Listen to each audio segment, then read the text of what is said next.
Bueno, muy buenas noches. Bienvenidos todos a una nueva edición de la Noche del Conocimiento. Tenemos un tema nuevo que, bueno, como veis, es los juegos de rol. Y para que nos hable de ello tenemos a Rubén Pastor, que es diseñador de juegos y está metido en el mundillo este fascinante de los juegos de rol. Bienvenido, Rubén. Gracias.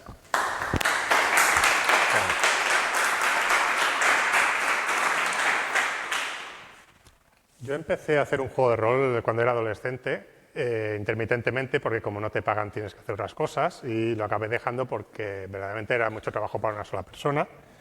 Y durante mucho tiempo no jugué a rol hasta que poco antes de la pandemia recuperé el vicio y la verdad es que no me había dado cuenta de lo mucho que lo había echado de menos. Y además me permitió descubrir que los juegos de rol habían evolucionado mucho durante el tiempo que no había estado jugando a una mayor simplicidad, lo cual me permitió reemprender mi juego porque en vez de tener 500 páginas iba a tener solo 250. Voy por la 20. Entonces lo que voy a hacer hoy es hablar de qué son los juegos de rol y hacer un pequeño recorrido por su historia y presentar algunos ejemplos. También hablaré un poquito a nivel de creación de juegos, analizando las mecánicas. ¿Vamos allá? Bueno, os lo iréis encontrando por sorpresa. ¿Qué es un juego de rol? Un juego de rol, los jugadores interpretan a personajes imaginarios, poniéndoles voz y describiendo sus acciones. He puesto juego de rol de mesa porque los juegos de rol más habituales sí que son de mesa, pero también existen los juegos de rol en vivo, en los que la gente interactúa físicamente entre sí y a veces incluso se disfraza. En un juego de rol de mesa lo que vamos a hacer es estar rodeados alrededor de una mesa y hacerlo todo a través de la voz. ¿Vale? ¿Qué es esto de interpretar a personajes imaginarios? Pues no vamos a tener un guión, ahora lo veremos. Los personajes tienen unas estadísticas que determinan sus probabilidades de tener éxito en los desafíos que afrontan. Cuanto mejor en un área, más fácil les resulta tener éxito. ¿Por qué hacen falta unas reglas? Porque si no nos pelearíamos por ver si nuestro personaje ha conseguido o no ha conseguido hacer algo. Teniendo unas reglas, nosotros determinamos qué clase de personaje queremos interpretar y sería más bueno en unas cosas que en otras. Por ejemplo, si pensamos en un héroe de acción, va a hacer cosas como disparar y pegar a la gente y dar volteretas entre coches muy bien, pero a lo mejor no es el mejor para actividades sociales. Cuando un personaje habla, el jugador que lo interpreta puede resumir lo que dice o interpretarlo. Esto es tan sencillo como que si tu personaje va a la barra del bar, puede decir, intento convencer a la camarera de que me dé información, o puede, lo que se dice rolear, que es interpretar al personaje, poniéndole la entonación y hablando como hablaría su personaje. Cuando un personaje realiza una acción desafiante, que puede fracasar, el resultado es determinado por una tirada de dados. Tú no vas a estar tirando dados todo el rato, vas a tirar dados solo cuando hay una posibilidad de que eso que estás haciendo, que se supone que es mínimamente heroico, puede fracasar. Puede ser una acción física, puede ser una acción social, puede ser muchas cosas. A diferencia de la gran mayoría de juegos, en una partida de rol el objetivo no es usar las reglas para ganar, sino divertirse interpretando a sus personajes y viendo aventuras a través de ellos. ¿Qué quiere decir esto? Que no hay un yo voy ganando, hay un entre todos construimos una historia, una aventura y vamos sorteando peligros y afrontando desafíos y pasándolo bien por el mero hecho de estar interpretando a nuestro personaje y enfrentándonos a esos desafíos. Para seguir hablando de los juegos de rol, vamos a repasar un poquito la terminología más básica. El director de juego planifica y narra la aventura supervisando las reglas si hace falta. No todos los jugadores van a interpretar un personaje. Está el director de juego, que es el que ha planificado la historia y el que va a interpretar a todos los personajes secundarios. Y luego están los jugadores. Según el tipo de juego que vayamos a jugar, el director se llama Master, narrador, Dungeon Master. Nosotros lo solemos llamar Master y para hacer una partida podemos decir perfectamente masterear. Personaje jugador. Son los personajes interpretados por cada uno de los jugadores. ¿Qué significa esto? Que cada uno de nosotros va a interpretar a un personaje con su propia identidad y con sus propias estadísticas de juego que le van a permitir hacer según qué cosas. Pueden ser creados por el jugador o pregenerados. Esto significa que tú, al principio de la sesión, podéis reuniros todos y decidir a qué vais a jugar, reuniros y hacer los personajes que va a llevar cada uno, y que esto está muy bien si vais a jugar más de una sesión, pero si vais a jugar una única sesión, es posible que lo que os interese es que el personaje ya os venga hecho, lo que se conoce como un personaje pregenerado. Es un poco como un personaje que ya te viene enlatado, pero le puedes dar la misma personalidad que uno que tú hubieras creado. Personaje no jugador son todos los que pueblan el escenario y son interpretados por el director de juego. Antes os he puesto el ejemplo de la taberna con su camarera, pues cualquier personaje con el que os encontréis, el guardia, el portero, será interpretado por el director de juego. Suelen ser menos detallados que los personajes por necesidad, porque el director de juego tiene que interpretar a todos, no solo a uno. Y cuando digo que son menos detallados me refiero tanto en términos de personalidad como en términos muchas veces de reglas. Tienes unas reglas para interpretar un personaje que son muy complejas y si vas a jugar con un PNJ, un personaje no jugador, pues a lo mejor son más simples. Una sesión de juego es el rato que nos vamos a estar jugando, una partida de varias horas en formato presencial o online. Yo no había jugado a rol online hasta la pandemia. Básicamente, en vez de estar rodeando una mesa con tus amigos, pues estás delante de una pantalla y las tiradas de dados se hacen con una especie de chat que compartís todos. Y en vez de tener un mapa para las escenas de acción, tenemos un mapa en el que podemos ir moviendo a nuestros personajes. Puede jugarse con un grupo de amigos o en jornadas de rol. Yo normalmente he jugado a rol con mis amigos, con gente que conozco, pero cuando se organiza una jornada de rol tú puedes jugar con perfectos desconocidos y te presentan una aventura y te dan unos personajes que no suelen ser pregenerados y os ponéis a jugar, no hace falta conocerse. Es más interesante y más fácil cuando ya os conocéis, pero no tiene por qué formar parte de la dinámica. Y una aventura engloba una misión o un arco argumental. Esto significa que tenéis un propósito y que en la aventura va a durar las sesiones que tarde en alcanzarse ese propósito. Puede ser original, creada por el director de juego, o pregenerada. Cuando tú vas a la tienda no solo te vas a encontrar los sistemas de rol, sino que te puedes encontrar aventuras pregeneradas y pues te la compras y es un pack hecho. Y a partir de ahí el director de juego se lo estudia y ya podéis empezar a jugar. Suelen ocupar varias sesiones de juego, a menudo semanales. Jugar a rol requiere más compromiso que jugar a un juego de mesa, porque en un juego de mesa terminas la partida y haces otra, pero en un juego de rol la partida continúa y continúa hasta que decidís terminarla. ¿Vale? Suele ocupar varias sesiones. El formato de one shot es un tipo de aventura de una sola sesión y va muy bien para, por ejemplo, una jornada de rol en la que pues vais allá y empecéis a jugar cuanto antes. Y una campaña es un conjunto de varias aventuras entrelazadas. Cuando acabáis esa gran misión, vuestros personajes ya han adquirido algo de personalidad, tienen unos propósitos que son menos simples que los que tenían al principio, porque han ido haciendo relaciones con los personajes que poblan el escenario, y oye, pues vamos a hacer una segunda partida. Las partidas que se entrelazan se llaman campaña. Y como veis aquí, aunque un poco borroso, una campaña puede durar meses o años. Yo me he estado jugando una misma campaña unos 3 años, hace muchos años, y la última que he hecho larga me ha durado 2 años. Vais viendo el desarrollo de la trama, cómo se complica, cómo los personajes se van volviendo más poderosos, cómo se van conociendo más a sí mismos y a su escenario, y la verdad es que es cuando se genera la mayor cantidad de inmersión, porque tú ya te conoces el escenario y a tu personaje mucho más que si acabaras de empezar. Sistema de juego es el conjunto de reglas que permiten a los personajes interactuar con el escenario y sus habitantes. Esto quiere decir que tú, cuando quieras hacer una acción desafiante, como he explicado antes, vas a seguir cierta mecánica que viene determinada por el sistema de juego que estéis utilizando. Hay algunos más complejos y hay algunos más simples. El escenario es la ambientación en la que transcurren las aventuras y puede ser original o pregenerado. Un escenario original pues, es desarrollado por el director de juego o por todo el grupo de jugadores. Se reúnen en lo que se llama sesión cero, en la que no se suele jugar y se decide qué tipo de aventura vais a jugar, en qué clase de escenario vais a hacerlo. Y pregenerado, pues creado para el juego o adaptado de una obra. Como he explicado antes, igual que hay aventuras pregeneradas, hay escenarios pregenerados que ya te explican todo el entorno de juego. Cuanto más importante es el entorno, más tocho va a ser el libro y si es verdaderamente grande vais a tener suplementos que detallan las zonas específicas del mundo en el que estáis jugando.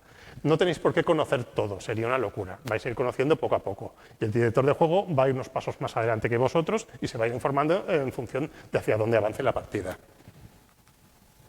La hoja de personaje recoge los datos de juego de los personajes, sus estadísticas de juego, sus capacidades especiales, su estado de salud, de donde tenéis anotado todo lo que es numérico, porque son bastantes datos por muy simple que sea el juego y es importante tenerlos a mano.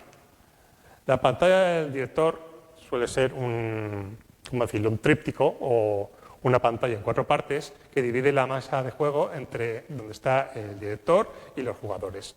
Le permite ocultar las notas de la aventura, porque para preparar una aventura, sobre todo si es compleja, tienes que tener bastante organización, y hacer ruidos con los dados, que es una frase del creador de Dungeons & Dragons que viene a decir que los dados no tienen por qué ser Dios, que a veces, pues si haces un poquito de trampa para que la trama avance, pues tampoco pasa nada. Esto es discutible y lo podemos discutir luego si queréis.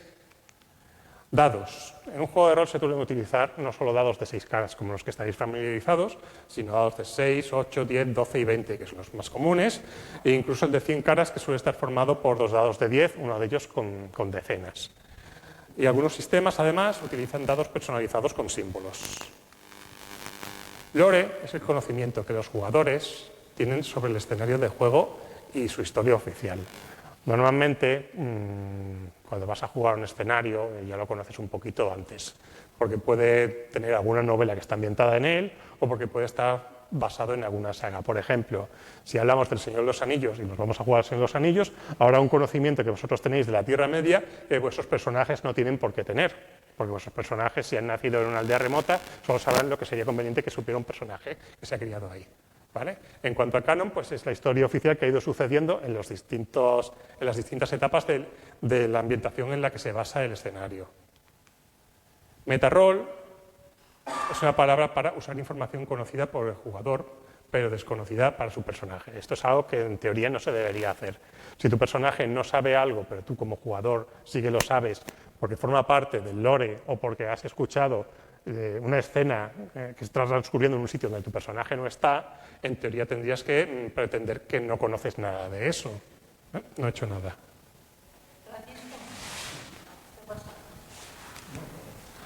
Power Gaming es una forma de jugar que prioriza la obtención de poder y la eficacia del personaje sobre los factores que caracterizan al rol, que son la interpretación, la narrativa o la diversión de los otros jugadores. Sería básicamente como renunciar a todo lo que te ofrece el rol y centrarte en la parte mecánica. Esto es algo que se puede hacer si a todo el mundo le gusta, pero que normalmente hay que hablar por adelantado porque como veremos más adelante, no a todos los jugadores les gusta jugar de la misma manera. On-roll es lo que se dice interpretando al personaje y actuando como él. Siguiendo el ejemplo anterior, lo que tú vas a decir en esa escena concreta para convencer a la persona de que te dé la información. Y off-roll es todo lo que se dice fuera de interpretación, que suelen ser pues, discusiones, planificar sobre lo que vais a hacer, organizaros, ya sea dentro de la partida o organizar la próxima quedada, pedir aclaraciones sobre las reglas, sobre las descripciones, sobre algo sobre lo que no tomasteis suficientes notas o que ocurrió hace bastante tiempo, y comentarios personales y bromas. En la mesa se puede bromear, pero luego hablaremos del tono, porque hay cierto punto a partir de que las bromas se convierten en una molestia. Hasta aquí la primera sección. Y ahora, para ilustrar lo que son los orígenes y la evolución de los juegos de rol, voy a hacer alusión a un juego que probablemente ya habéis escuchado hablar vosotros, que es el Dungeons and Dragons. En 1974, Gary Gygax y Dave Arneson publicaron el primer Dungeons and Dragons, que era un nuevo concepto basado en lo que os he comentado: interpretar, dialogar, la imaginación y la emoción de vivir una aventura heroica. Pero claro, como con todo lo nuevo, pues hay resistencias y ninguna editorial confió en el proyecto. Así que fue publicado por la propia compañía de Gygax, TSR. Y este primer juego abrió la veda para que comenzaran a publicarse otros juegos, porque la idea cuajó. Y este juego, que era de fantasía épica, de ir con un enano, con un elfo, con un bárbaro pegando espadazos por ahí, derivó en otras ambientaciones como por ejemplo la ciencia ficción o la investigación. Desde hace varias ediciones, las reglas de Dungeons and Dragons están disponibles bajo la licencia gratuita Creative Commons. ¿Qué significa esto? Que si tú tienes una idea de ambientación, por ejemplo, porque estás escribiendo una novela o desarrollando un videojuego y quieres sacar un juego, puedes utilizar las reglas de Dungeons and Dragons.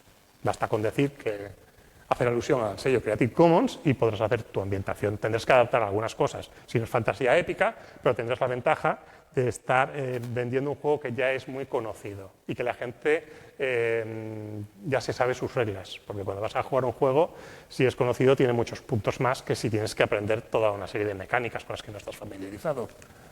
El principal estilo de juego que propone Dungeons and Dragons es el Dungeon Crawling, que es ir a pegarse con bichos, explorar localizaciones laberínticas plagadas de trampas y monstruos. Esto no significa que no puedas interpretar a tu personaje ni dotarle de profundidad, solo significa que las reglas no van a darle tanto apoyo como a otras cosas. Dungeons and Dragons es uno de los juegos más populares y va por su edición 5.5, aunque ese no es el nombre oficial. Ahora os explicaré las distintas versiones de Dungeons. Y como pone en su portada, se supone que es el juego de rol más importante del mundo. Y si yo lo he escogido para ilustrar esto es porque tengo que darle la razón a esta afirmación. Cuando la gente ha oído hablar de rol, la mayoría de las veces se refiere a algo que vio en algún capítulo de Big Bang Theory o de otra serie que hablaba de Dungeons and Dragons. Esto es bueno para el rol porque hace que sea más conocido, pero también le perjudica un poco porque hace pensar a la gente equivocadamente que todo el rol es Dungeons and Dragons, y no es así ni mucho menos. Evolución de Dungeons and Dragons. Y ahora sí que voy a usar la lucecita esta. La primera versión viene de 1974 y era bastante informal. Pero de la primera a la segunda pasó por dos iteraciones, una actualización importante y lo que pasó a llamarse Advanced Dungeons and Dragons, que era la versión más parecida a un juego publicable. De esto pasamos al año 1989, donde aparece Dungeons and Dragons segunda edición. De hecho, se llama Advanced Dungeons and Dragons y no Dungeons and Dragons porque es la segunda parte de ese Advanced. Y bebe no solo de sus fuentes anteriores, sino de una revista sobre rol que se llamaba Dragon Magazine, donde la gente escribía artículos sobre reglas que todavía no existían. Esto es bueno porque hizo que el libro fuera más detallado, pero por otra parte hizo que fuera más caótico, porque muy a menudo se utilizaban mecánicas muy distintas para hacer cosas similares. Pero claro, el rol era muy joven, todavía no se había inventado cosas como estandarizar las reglas para no tener que aprender una cosa nueva cada vez que hacías algo distinto. De aquí pasamos a Dungeons tercera edición, en el año 2000, que lo que hizo fue bastante simplificar estas reglas y homogeneizarlas. Y unos pocos años después, por algún motivo, decidieron que era necesario hacer una revisión, y sacaron Dungeons and Dragons 3.5, que de hecho sí que mejora algunas cosas, pero si tú ya conocías este sistema no valía la pena hacer la inversión, aunque la acababas haciendo porque a la gente de rol le gusta comprar juegos. ¿Vale? Luego pasamos a Dungeons cuarta edición, que si he puesto este personaje aquí es porque hicieron una jugada arriesgada y se equivocaron. En esta época, en el 2008, quien tenía el derecho sobre Dungeons and Dragons era, no me acuerdo del nombre de la empresa, pero el caso es que a lo que se dedicaban era a hacer juguetes. Entonces lo que pretendieron es que Dungeons and Dragons dejara de ser un juego de rol y se convirtiera en un juego táctico. Hasbro, gracias. Sabía que era Bro, pero no me acordaba de Has. Hasbro dijo, ahora ya rol no vais a encontrar en Dungeons and Dragons. Si queréis podéis interpretar vuestros personajes, pero no hace falta. De hecho, incluso habían torneos de Dungeons and Dragons en los que soltabas a un grupo de personajes y a otro similar y a ver quién ganaba. Esto es totalmente contrario a un juego de rol, porque hace que la interpretación quede en un segundo plano total. ¿Qué pasó? A la gente no le gustó. Dungeons and Dragons se convirtió en su cuarta edición en un desastre y esto propició que muchos emigraran a un juego que se llama, si me acuerdo, hostia, menos mal que has venido, gracias, Pathfinder. Pathfinder se basaba parcialmente en las reglas del 3.5, que para eso estaban en abierto, pero hacía su propia interpretación de ella y atrajo a mucha gente que quería seguir jugando a rol, pero para la cual había desaparecido Dungeons and Dragons. Finalmente, unos cuantos años después, en 2014, sale la quinta versión de Dungeons and Dragons, que pegó bastante fuerte y para bien. Hace una revisión pasando de esto y del detallismo que incorporaba y lo simplifica todo bastante, dándole más, ¿cómo decirlo?, haciendo que no fuera tan complicado, ordenándolo todo mucho mejor. Hasta hace poco esta era la edición más popular, pero el año pasado, a los últimos meses, salió Dungeons 1, o Dungeons 5.5 o Dungeons 2024. Y si hay tantas dudas con el nombre es porque no lo vais a encontrar en la portada. Si queréis mirar este libro vais a tener que preguntarle a alguien porque son muy parecidos a su edición anterior. Y esto se debe a una polémica que sucedió. Y es que la idea de que la gente tuviera los derechos, como ocurría, no les gustó y dijeron que retrospectivamente todos los que habían hecho juegos con su reglamento tenían que pagarles una pasta y que su plataforma para jugar virtualmente iba a ser de pago también. Hubieron filtraciones, a la gente no le gustó, la gente se marchó y demostró que por mucho que les gustaba Dungeons and Dragons, no les gustaban los mafiosos que lo llevaban, tuvieron que retractarse, tuvieron que decir que sí que iba a ser de formato abierto y como el nombre One D&D había quedado tan tocado, prefirieron no utilizarlo. Tampoco utilizaron ningún otro, por eso insisto que es un poco difícil encontrar las diferencias a menos que seas un poco experto. Y antes de terminar, una cosa curiosa que tiene Dungeons and Dragons es que no es un solo manual para jugar, perdón. Normalmente tienes el manual del jugador, que es lo que necesitan saber los jugadores, la guía del Dungeon Master, que es lo que necesita saber el director de juego y que trae bastantes trucos, y el compendio de monstruos, porque Dungeons va a pegarse con monstruos y sin monstruos no sería Dungeons and Dragons, sería solo Dungeons sí. ¿Vale? Entonces, desde mi punto de vista, yo creo que Dungeons and Dragons es un buen juego, sí, pero que es mejor producto que juego, porque te obliga a comprarte un montón de manuales, pero como son tan bonitos, te los compras igual. Y ahora que ya hemos hecho este recorrido, vamos a pasar a diferenciar lo que son los primeros juegos, que como os comentaba antes son un poco más densos, y los de nueva escuela. Los juegos de vieja escuela pues buscan más simular mediante reglas detalladas. Por ejemplo, si tú te caes con tu personaje, pues a lo mejor hay una regla que está asociada con la gravedad. Y la gravedad va muy bien si estás jugando un videojuego porque el ordenador te hace los cálculos automáticamente de la aceleración, pero en un juego de rol eso es una auténtica pesadilla, porque pierdes más tiempo haciendo cálculos que interpretando a tu personaje y narrando ese combate que se supone que debe ser dinámico. Luego hablaremos de Anima y lo diseccionaremos. ¿Vale? Entonces, tengo ejemplos de juegos que cuando disparabas a alguien porque estás jugando a la Segunda Guerra Mundial tenías que tirar en una tabla para ver dónde le habías dado, en una tabla secundaria para ver dentro de esa zona que otra cosa. Al final acababas con unos detalles muy concretos que te ocupaban 20 o 30 minutos de juego. Entonces, pegar un tiro a alguien y tener que esperar media hora para saber qué ha pasado no es muy dinámico. ¿Vale? Se puede hacer y hay gente muy fan de ello y a mí no me parece mal, siempre que todo el mundo siga la misma dinámica dentro del grupo. El poder narrativo, es decir, el control de la historia, recae exclusivamente sobre el director de juego. El director de juego decide de qué va a ir la historia y los personajes interactúan, pero no tienen nada que decir, no pueden hacer sus propias aportaciones. La motivación principal suele ser cumplir misiones, eliminar adversarios y obtener poder, como por ejemplo mejoras de personaje, lo que se conoce como subir de nivel, equipo especial que te hace más poderoso todavía. ¿Vale? La experiencia es más similar a un videojuego en el sentido de que la narración queda a un segundo lado por detrás de la acción. La mecánica suele primar sobre la narrativa, las aventuras suelen tener una estructura lineal, lo que se llama railroad.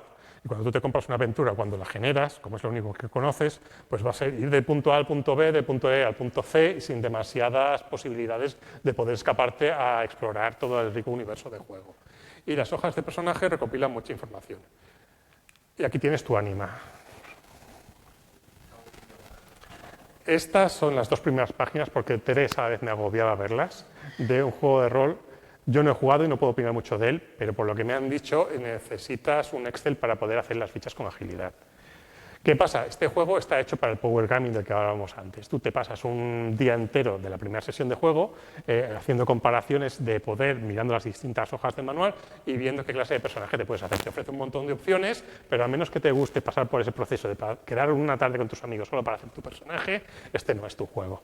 ¿Vale? Y esto pues lo he puesto porque es la ficha que me agobió más cuando di un vistazo y es lo que quiero representar de la vieja escuela. Tal vez demasiada información. Juegos de nueva escuela, que son más recientes y siguen varias tendencias comunes. Favorecen la parte narrativa mediante reglas ligeras y abiertas, como por ejemplo los aspectos. Los aspectos son una frase que define a tu personaje. Si un aspecto de tu personaje es investigador, cuando tengas que hacer una cosa de investigador, pues ya se asume que la sabes hacer. En cambio, con la vieja escuela tendrás tu habilidad de investigar, tendrás tu habilidad de mirar archivos, tendrás tu habilidad de tal, tendrás todo un listado de cosas que si no están en tu ficha no puedes hacer, por mucho que tú tengas la idea de que estás interpretando a un investigador. ¿Vale? Parte del poder narrativo recae sobre los jugadores. Esto no sucede siempre, pero muchas veces los jugadores tienen recursos para intervenir en la historia. Oye, mi personaje luchó en tal guerra y estos que me has dicho son de los robando. ¿Puedo utilizar mi recurso para que haya una pequeña bronca para que conozca a alguien de mi pasado? Si además te le encaja, te dirá, ¿por qué no? ¿Vale? Tienes parte de poder sobre la aventura. La motivación principal suele ser interpretar a los personajes a lo largo de arcos argumentales. Es decir, lo que vendrían a ser los capítulos de una serie y sus temporadas, en función de si estás jugando solo una partida, será solo un capítulo, o si estás jugando una campaña, que será una o más temporadas. La experiencia es más similar a una historia compartida, la narrativa suele primar sobre la mecánica, y esta vez sí las aventuras suelen tener una estructura abierta, de tipo sandbox. Esto quiere decir que si tú verdaderamente te quieres ir a explorar el mundo, puedes hacerlo.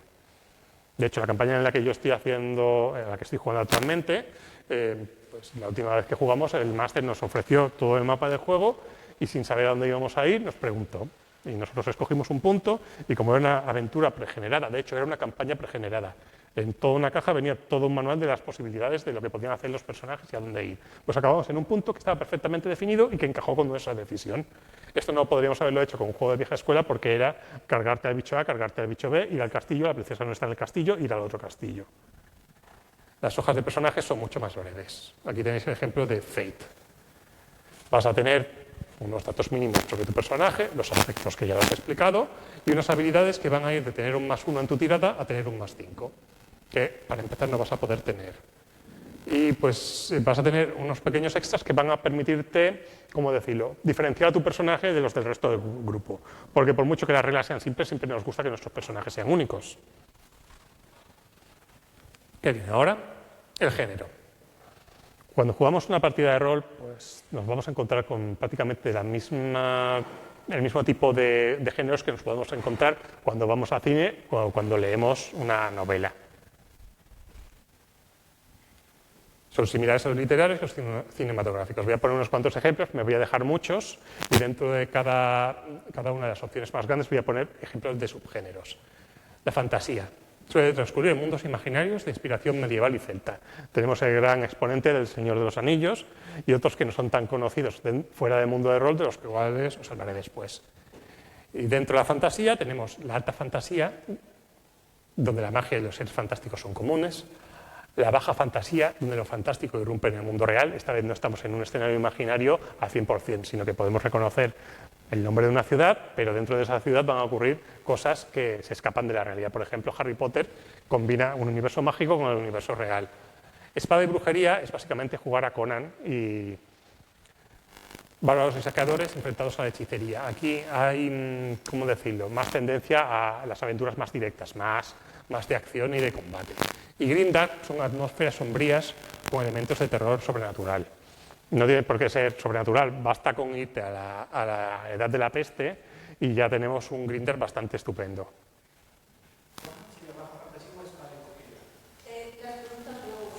Sí, porque esto queda grabado y es mejor que os pasen el micro. Toma nota. Ciencia ficción, pues quien no conoce la ciencia ficción, cualquiera que haya leído una novela puede reconocer algunos de estos géneros. Escenarios futuros con una tecnología muy avanzada.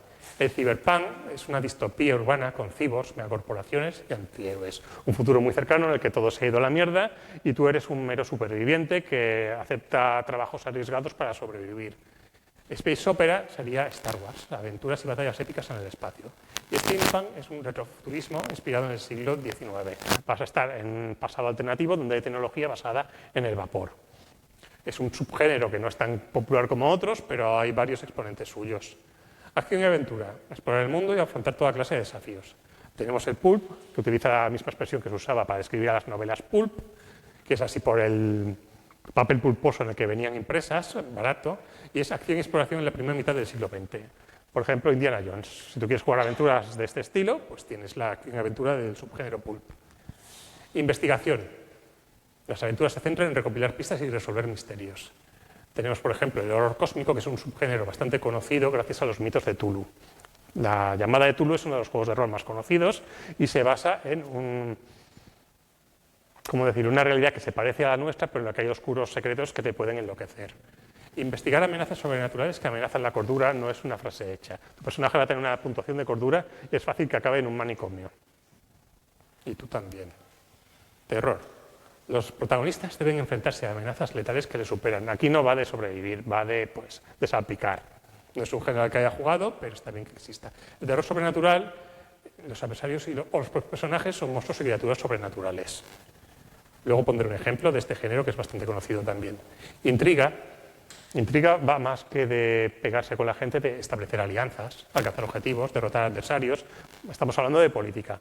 No es un género muy común, pero dentro de algunos géneros que sí que lo son, hay componentes de intriga bastante interesantes. Histórico, pues eso, aventuras ambientadas en civilizaciones del pasado. Si hablamos de fantasía histórica, pues son versiones que no vienen a ser el pasado, puede ser un pasado con magia, por ejemplo.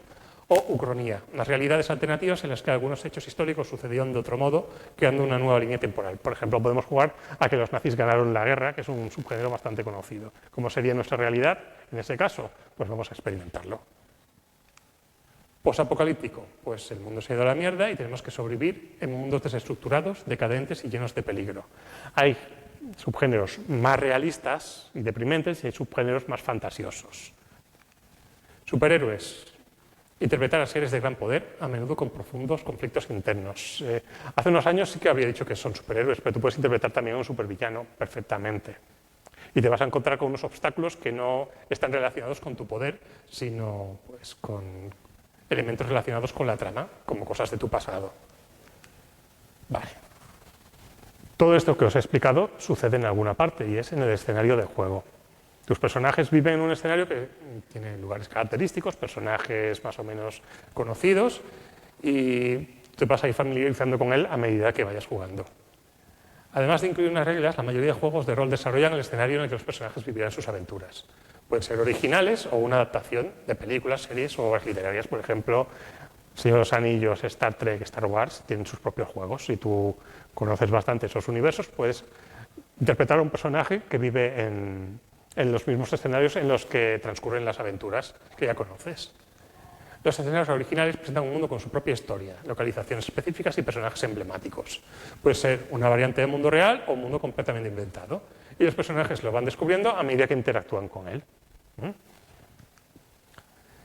Los escenarios basados en obras permiten vivir aventuras en el mismo universo en el que transcurren las historias originales, como ya he comentado, pero con los personajes como protagonistas. En vez de tener a los personajes que salen en la película o novela, vais a tener a vuestro propio grupo de jugadores. ¿Qué pasa? Que todos no caben. Entonces, para jugar esta clase de aventuras, puedes hacerlo en paralelo a los eventos, con tus personajes en otra parte, mientras transcurría la historia principal. Puedes hacerlo en una época anterior o posterior, o sencillamente puedes saltarte la historia y decir que serás tú el que salve a la galaxia de la Estrella de la Muerte. ¿Por qué no? Y hay un tipo de juegos que no presentan un escenario, son juegos de rol genéricos. En su lugar dan pautas para crear el escenario desde cero o adaptarlo a partir de cualquier obra. Esto da más trabajo, obviamente, pero la experiencia puede ser mucho más satisfactoria. Hay juegos que te dan pautas para crear el mundo en el que vas a jugar.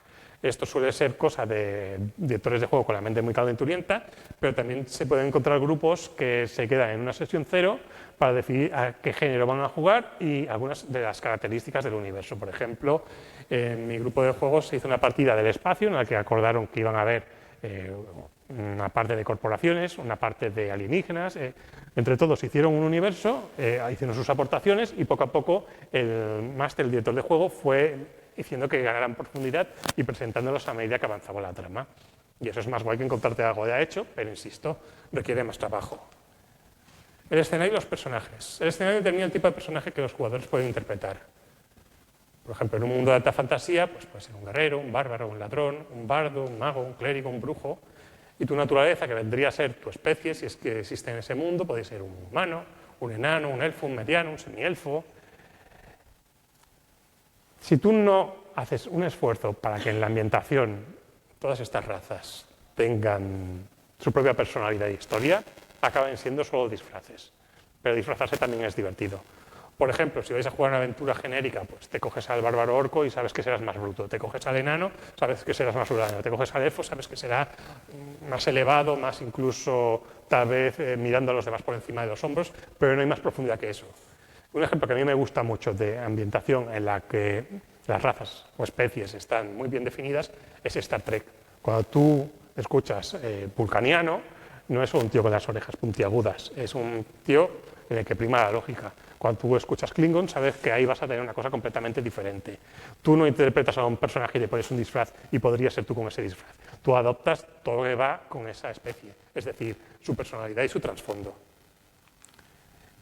En un universo de temática space opera, pues podrían ser explorador, soldado, piloto, diplomático, pirata, colono, y su naturaleza, en vez de ser una raza, pues estaría acorde al escenario. Podría ser un humano, alguien mejorado genéticamente, que por ejemplo en Star Trek se mencionan y hay una serie de aventuras que van relacionadas con este concepto.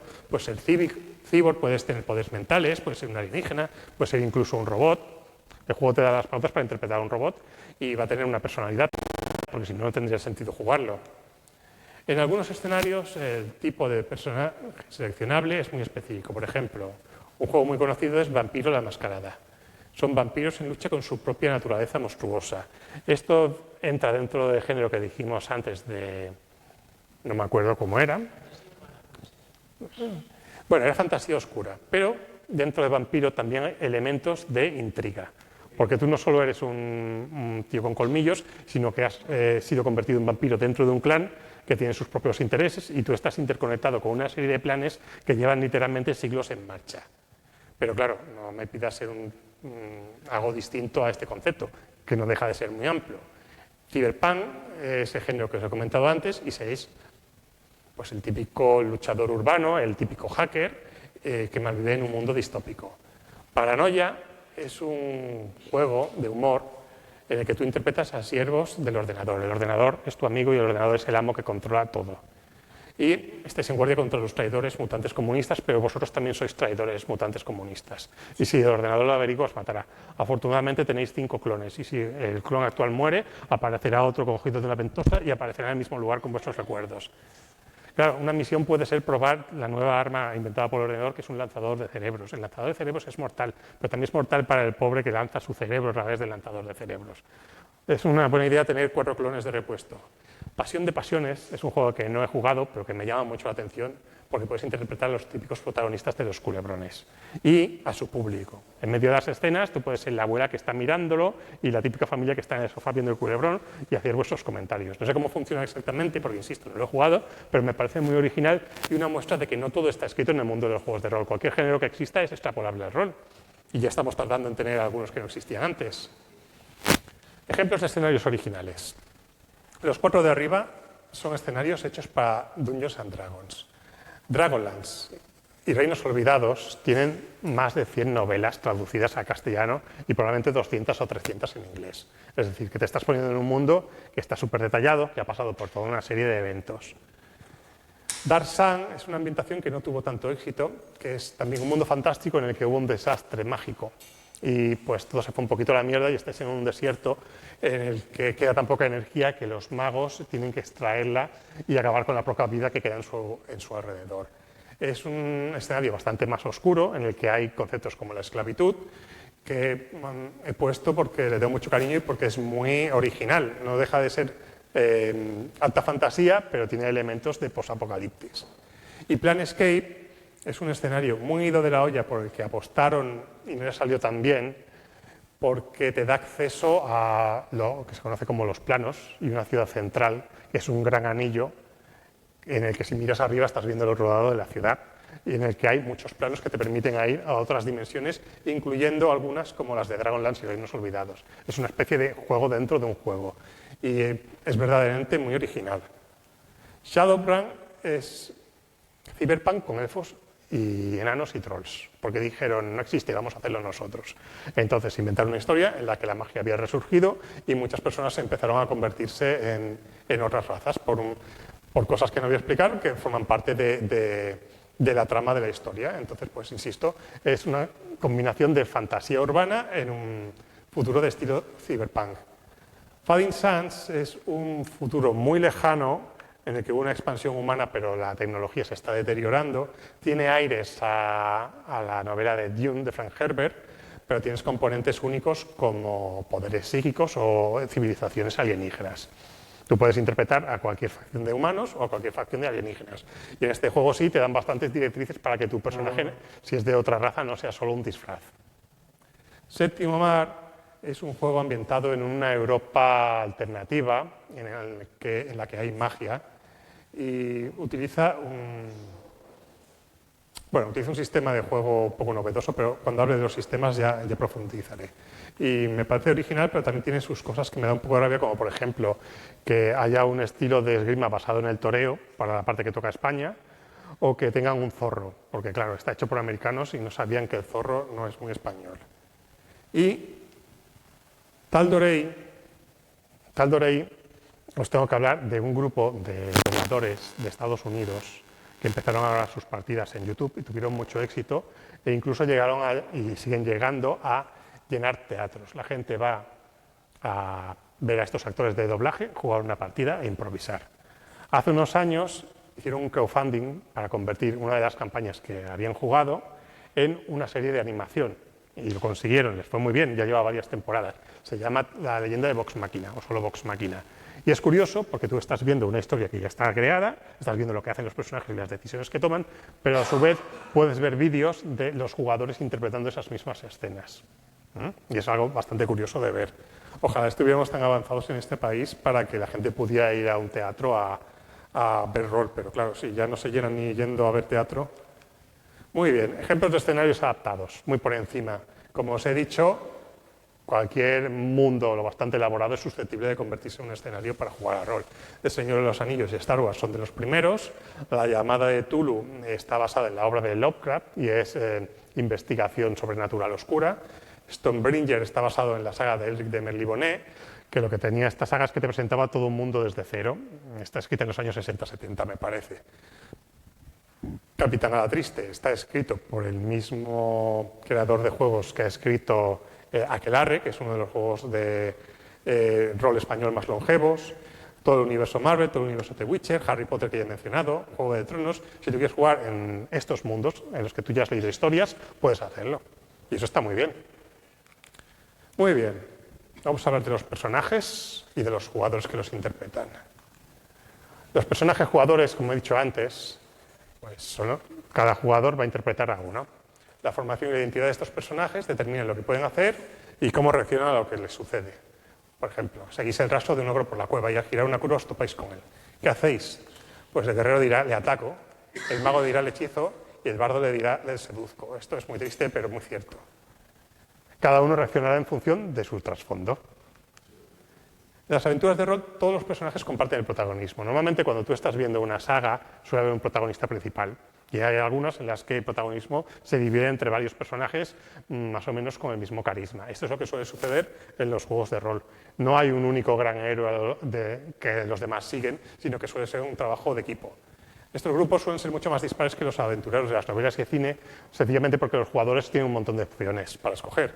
Entonces, si uno dice que vengará la muerte de su hermano, el arquero dirá, cuenta con mi arco, el guerrero, y con mi hacha, y el nigromante, y con tu hermano. ¿Por qué no? Esto es un chiste de internet que todo el mundo que juega a rol ya conoce, pero me ha gustado ponerlo porque es muy real. ¿Vale?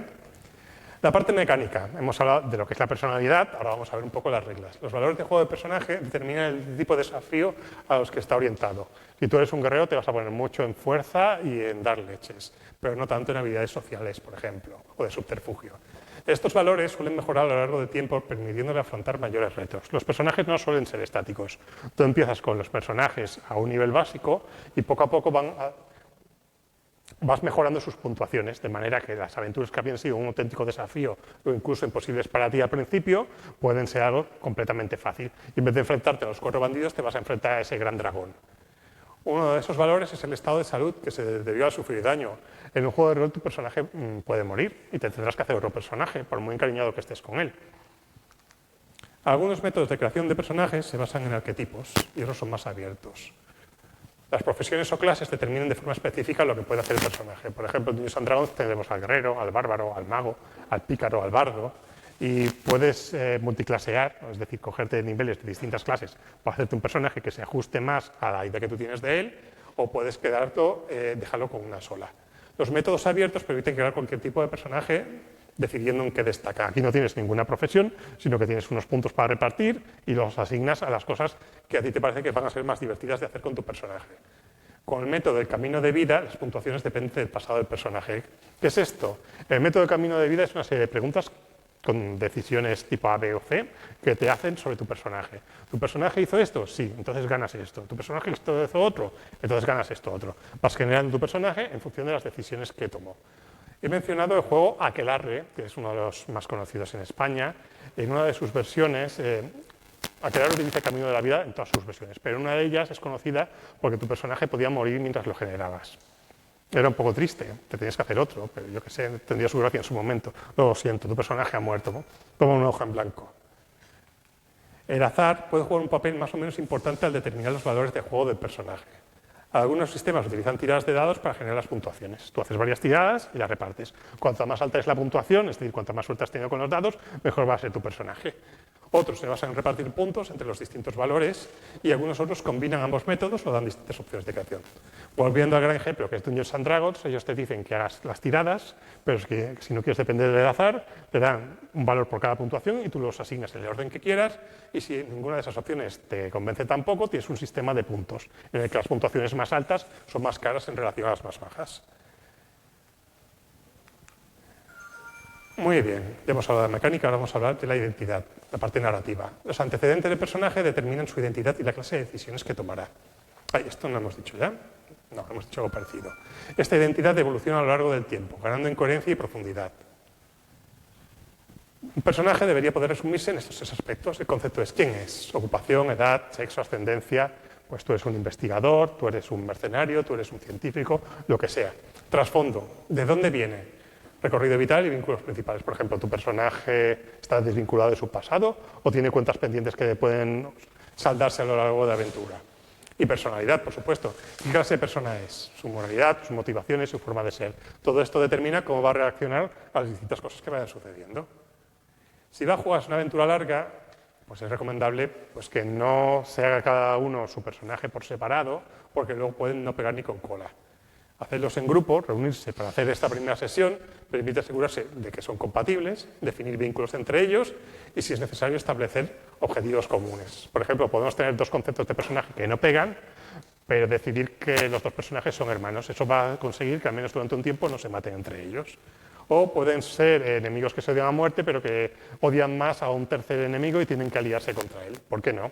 Esto genera un componente extra de tensión, porque cuando se llegue al momento en el que ese adversario ya haya sido derrotado, ya no tendrán ningún motivo para no matarse entre ellos, a menos que las cosas que han ido sucediendo les hayan unido de algún modo. Y ahora voy a poneros algunos ejemplos de personajes que he jugado yo, para que veáis pues, ejemplos exactamente qué es esto. Este personaje es de una aventura de Star Wars pregenerada que iba a ser cosa de una sesión de juego. Pero nos gustó tanto que acabamos convirtiéndolo en una campaña. Y al principio el director de la partida se ceñía a lo que había comprado, pero más adelante empezó a inventarse sus propias narrativas y acabamos creando una historia que tenía más que ver con el pasado de nuestros personajes que con lo que venía escrito al principio. Dejamos de jugar al cabo de unos 2 años porque, por una parte, nuestros personajes ya tenían un recorrido y había que ir cerrándolos, pero también por una parte relacionada con la mecánica. Y es que hay muchos sistemas que están muy bien al principio, pero que a medida que tus personajes avanzan van ganando en complejidad y llegas a un punto de complejidad excesiva en el que acabas con varias hojas para poder saber todas las opciones que puede hacer tu personaje. Y esto está muy bien para los jugadores tácticos, pero yo, que soy un jugador táctico, me agobio con tanta hoja. Quiero decir, me falta un componente de simplificación. Mutant Year Zero es una ambientación posapocalíptica en la que interpretamos a mutantes, así que yo no era el más feo de la clase. Había una tabla para definir aleatoriamente tu mutación y me salió ser un poco como de chicle y me acordé del monstruo Boo de Dragon Ball y me inspiré en él para hacer este personaje. Y como era rosa y con la cabeza puntiaguda, también me acordé un poquito de Patricio de Bob Esponja y hice una maravillosa síntesis. Lo siento por mis compañeros. Roberta es de una campaña de estilo cyberpunk y era la pandillera del grupo. Los otros venían de un entorno más relacionado con lo militar, yo me incorporé tarde y quise ser un poco el personaje gamberro del grupo. Y que ya que llegamos a este punto, fijaos que tú seas un hombre o una mujer no significa que tengas que interpretar a personajes masculinos o femeninos. En el rol pasa un poco, sobre todo antes, como con el teatro kaburi japonés, que como no habían actrices, los personajes masculinos tenían que interpretarlos también ellos. Entonces, pues si te apetece interpretar algo distinto, pues este es un componente más de variación. Roberta era un poco gamberra, pero Ragna era la leche ya. Warhammer Fantasy es un juego de wargame, es un juego de enfrentar ejércitos, pero tiene una ambientación tan rica que hace unos años se acabó sacando un escenario de juego para poder jugar rol en él. Y este escenario, como os expliqué antes, de la Dragonlance y de los Reinos Olvidados, también tiene unas cuantas novelas. Y yo, que era fan y me había leído unas cuantas, pues me hice un personaje parecido a uno que sale en las novelas, pero más cafre. Este es un personaje de Symbaroum, que es una ambientación con sus propias reglas, que es de Grimdark, de fantasía oscura. Entonces, sin indagar demasiado en ello, una opción que te permite este juego es que tu personaje, aunque no sea el más fuerte, puede utilizar otras capacidades para actuar en combate. Por ejemplo, el personaje que es más inteligente utilizará su inteligencia y será más táctico. Y había una opción para utilizar el carisma y yo dije, pues como me gusta tanto Zoolander, voy a pasar a mi personaje en él. Iba a ser una campaña, pero por algún motivo acabó en un one shot. No sabremos nunca cómo habría continuado. Todos estos personajes, sus retratos están hechos con una página web que se llama Aeroforge, que es una aplicación que está hecha para crear miniaturas, pero que te permite hacer retratos para tus personajes, ya sea de cuerpo entero o de imagen real. Y yo os recomiendo echarle un vistazo, porque a la que seáis un poco creativos, vais a encontrar una herramienta con la que es chulo pasar un par de horas. Pero el último personaje no llegué a poder... Aeroforge. Aeroforge, en inglés de Cuenca. ¿Vale? Todos estos personajes los hice con Aeroforge, pero el último no podía captar su esencia. ¿Vale? Está un poco borroso, pero sí, es Miguel Bosé. En la época de la pandemia, cuando este señor hizo un montón de declaraciones un poquito, digamos que reveladoras de su estado mental debido a años de abusos de drogas, pues el máster nos sugirió hacer una partida de AFMBE, All Flesh Must Be Eaten, toda la carne debe ser comida. Es un juego de zombies que tiene su versión seria y dramática de estamos solos en el mundo y tenemos que sobrevivir o nos devorarán los zombies, pero también tiene su versión un poco más ida de la olla en la que los personajes tienen poderes un poquito especiales. Entonces el máster cometió el error de decir, va, haceros lo que queráis, y como pasa en estos casos, alguien se hizo un chino de 200 kilos experto en artes marciales disfrazado de Pikachu y todos los demás dijimos que no hay huevos. Esta es mi versión, ¿vale? Digamos que nos lo pasamos mejor los jugadores que el pobre máster y no nos dimos cuenta. Pero esto nos sirvió de lección para entender que muchas veces, antes de empezar la partida, tenemos que hablar del tono. Acordar un tono para la partida puede ahorrar un montón de años de terapia al pobre máster. Hacedlo. Los tipos de jugador. Existen varios tipos, obviamente, cada uno con sus preferencias y motivaciones. Estos arquetipos no son excluyentes, pueden estar mezclados y suelen estarlo. Y cada jugador debe procurar disfrutar la experiencia de juego a su manera sin imponerle a los demás. Para eso está esa sesión cero, para eso está el vamos a ver una manera de que todo el mundo llevando a la clase de personaje que quiere y jugando de la forma que le parece más cómoda, no estropee la diversión a nadie. ¿Vale? Hay un montón de clasificaciones en internet sobre los tipos de jugador. Yo me cogí la primera porque ese día tenía calor y os la voy a presentar. El narrador es un jugador que disfruta creando historias y busca crear una experiencia inmersiva. Es una especie de asistente del director de juego. Todo lo que es descubrir el mundo e interpretarlo lo tiene el narrador. El actor se mete de lleno en su personaje y si la opción para los demás es decir qué hace su personaje o narrarlo, él va a narrarlo siempre. Adaptar la voz, los gestos, la personalidad. Se mete más en el papel. El táctico, pues es alguien que le gusta planificar las estrategias y buscar forma de superar los desafíos. Está un poco metido en esto como si fuera un videojuego táctico, pero no deja de disfrutar los otros factores del juego. El Power Gamer prioriza la eficiencia mecánica de su personaje sobre la trama o la interpretación. Habéis visto la ficha de varias páginas que os presenté a alguien. El Power Gamer es alguien que probablemente va a disfrutar más creando un personaje muy poderoso que jugándolo después. Y eso está bien siempre que no le estropee la experiencia a nadie. El social pues, es uno que más que jugar pues, le gusta quedar con los colegas y hartarse de patatas. ¿Por qué no? El explorador es alguien a quien le gusta descubrir secretos, explorar lo desconocido y resolver misterios.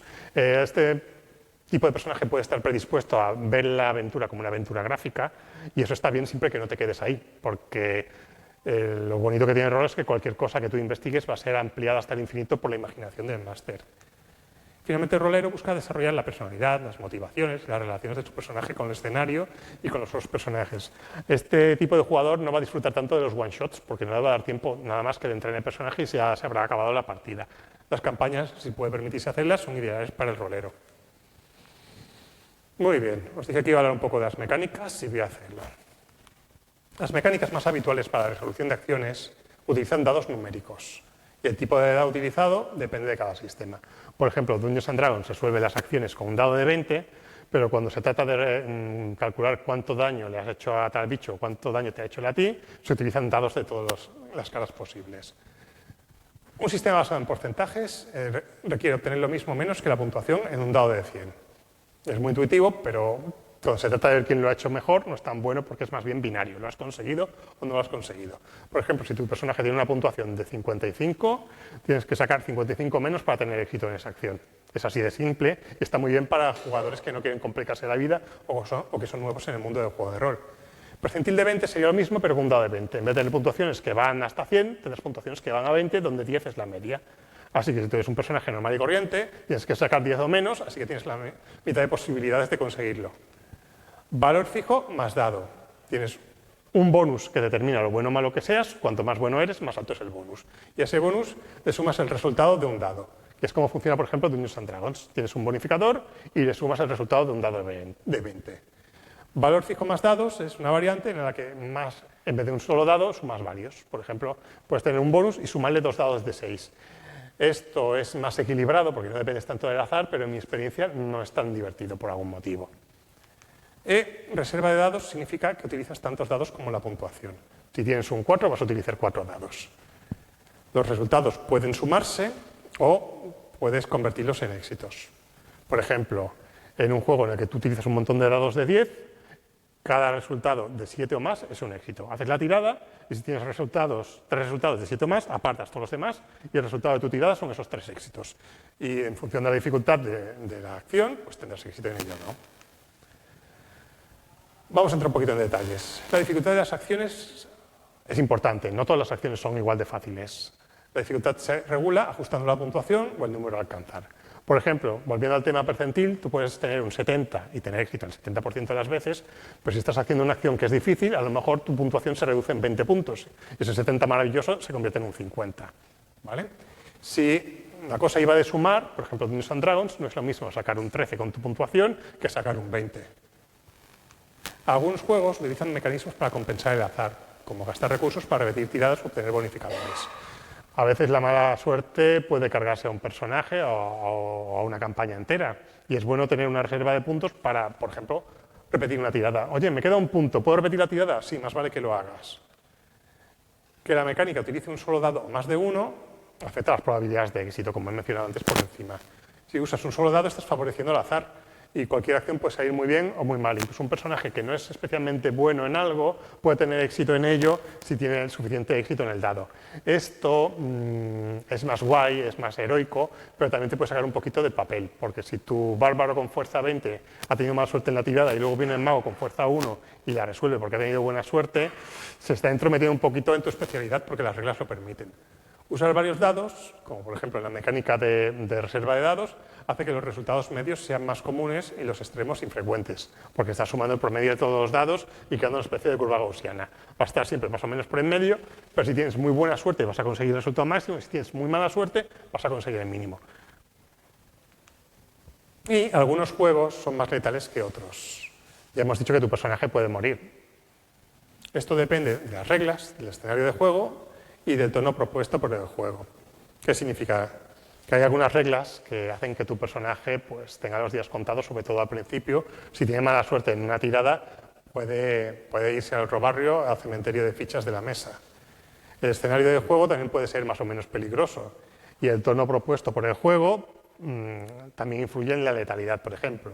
Hablamos de un futuro apocalíptico, podemos hacerlo un poco de broma y jugar con mutantes, o podemos hacerlo totalmente serio y tener que enfrentarte a las enfermedades que te enfrentarías, a las carencias de hambre, a que te estás quedando sin munición. Esto puede llevar a que tu personaje muera muy rápido, pero también es más emocionante. Y si se muere, pues lo vas a pasar más 5 minutos, pero te puedes hacer otro. Otras formas de generar azar. No es todo dados numéricos en la vida. Algunos sistemas utilizan alternativas. Por ejemplo, Fate y su precursor Fudge utilizan dados que tienen símbolos de más o de menos. Tú tienes un valor y tiras, me parece que son 4 dados, en algunos sistemas son 5. Y sumas el resultado a tu tirada, que puede estar por encima o por debajo de la media, pero que nunca se alejará demasiado, salvo excepciones. Dados con símbolos. Pueden representar éxitos, fracasos, ventajas o desventajas. Tienen simbolitos especiales y esto está muy bien porque las matemáticas son un poco frías y un poco, ¿cómo decirlo?, te pueden distanciar de tu personaje.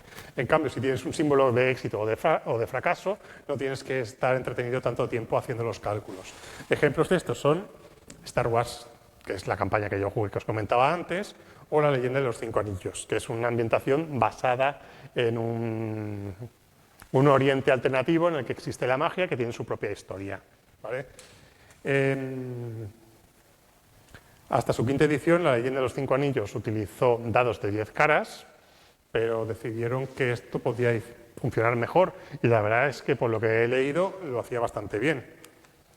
Cartas. En vez de utilizar dados, puedes utilizar cartas. Esto no es muy común, pero se utiliza en algunos juegos. Y además, no solo te fijas en el número, sino que el palo de la carta puede tener algo que decir.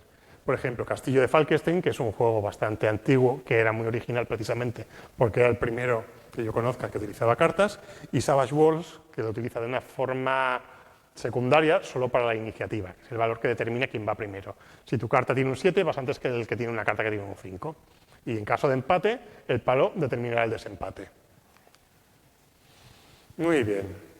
Ya hemos hablado que hay estilos de personaje y estilos de jugadores. También hay, en su conjunto, lo que va a ser la forma en la que la mesa entiende que es jugar a rol. El estilo de juego está condicionado por las reglas y por el género de la aventura. Si vas a jugar a reglas que primen sobre la narrativa, pues probablemente la historia no sea tan narrativa que si utilizas unas reglas ligeras. Y el género, ya lo hemos comentado de pasada, puede ser más o menos oscuro, más o menos realista. El estilo de juego engloba varios factores que contribuyen a crear un tono general. Y este es el tono que os comenté antes, que valía la pena definir antes de hacer la partida. Sobre todo si estáis en unas jornadas y no conocéis el resto de la mesa. Por ejemplo, la inmersión.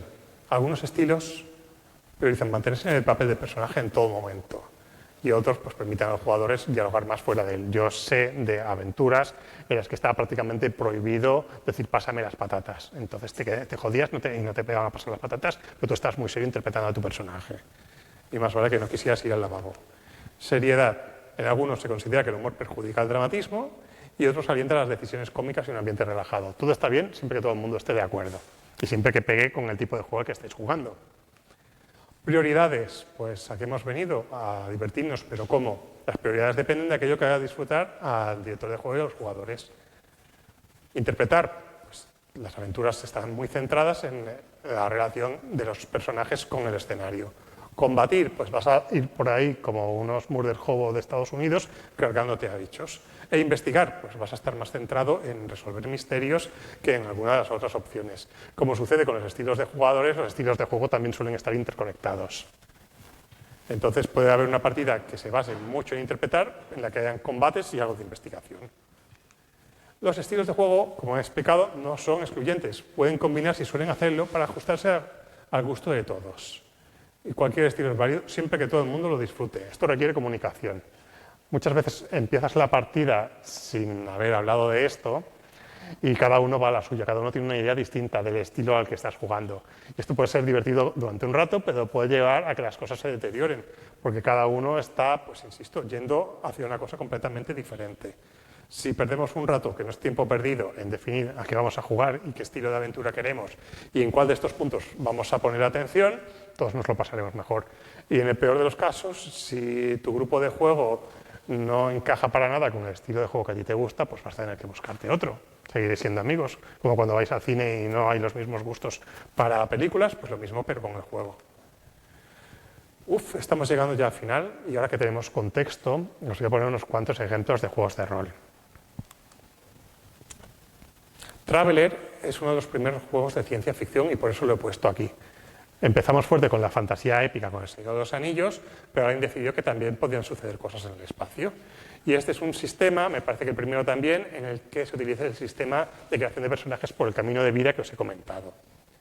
RuneQuest es un sistema percentil que puso hincapié en desarrollar todo un escenario de juego y fue de los primeros en hacerlo. Stormbringer está ambientado en la saga literaria del ciclo de Michael Moorcock de Elric de Merlibonnet, y si te has visto las 6 o 7 novelas, en ellas se desarrolla todo un mundo con su propio sistema de magia, con sus propios países, con su propia relación entre ellos. Y pues es guay poder meterse ahí y hacer perrerías con tus personajes. La llamada de Tulu, como he comentado, está ambientado en el universo de Lovecraft. Y en él investigas lo paranormal con el peligro de que al conocer que el mundo no es como tú creías que era, te puedes ir volviendo un poco loco. Paranoia, ya os lo he comentado, y tiene cosas muy chulas a nivel narrativo, como por ejemplo, que creo recordar, el máster era el ordenador todo el tiempo, interpretaba al ordenador, que es el que controla todo lo que está ocurriendo, y todo lo que decías al máster pues, formaba parte del juego.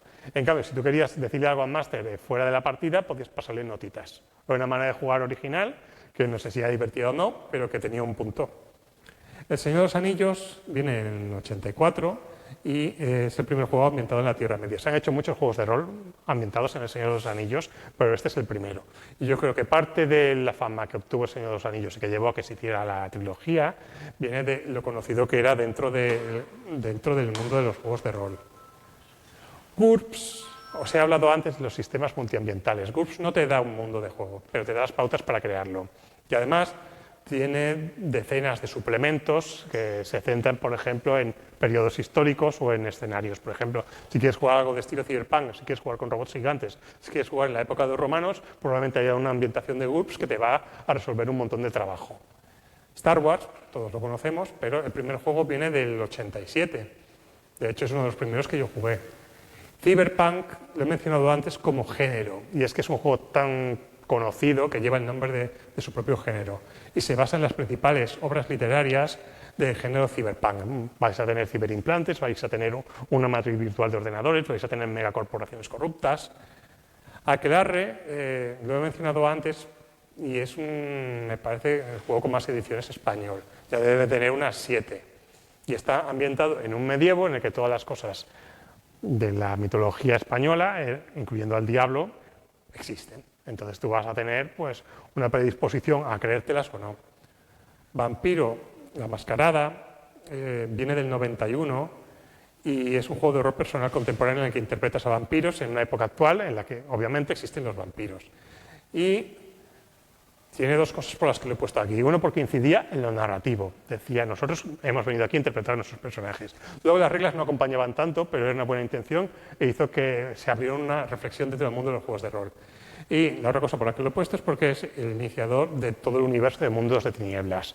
Hay un montón de novelas sobre este escenario y las primeras son de vampiros, pero luego dijeron ¿a qué monstruo podemos adaptar? Y empezaron con los hombres lobo, siguieron con las momias, acabaron con las gárgolas y pues todo eso se fue sumando para crear un universo bastante colosal. Fan Hunter es un juego de rol que se basa en unos cómics de humor del mismo nombre que están ambientado en los cómics de Cels Piñol, que no todo el mundo conocerá, pero que en su momento pues, parodiaban toda la, ¿cómo decirlo?, la subcultura de los que eran frikis antes de que ser friki fuera popular, ¿vale?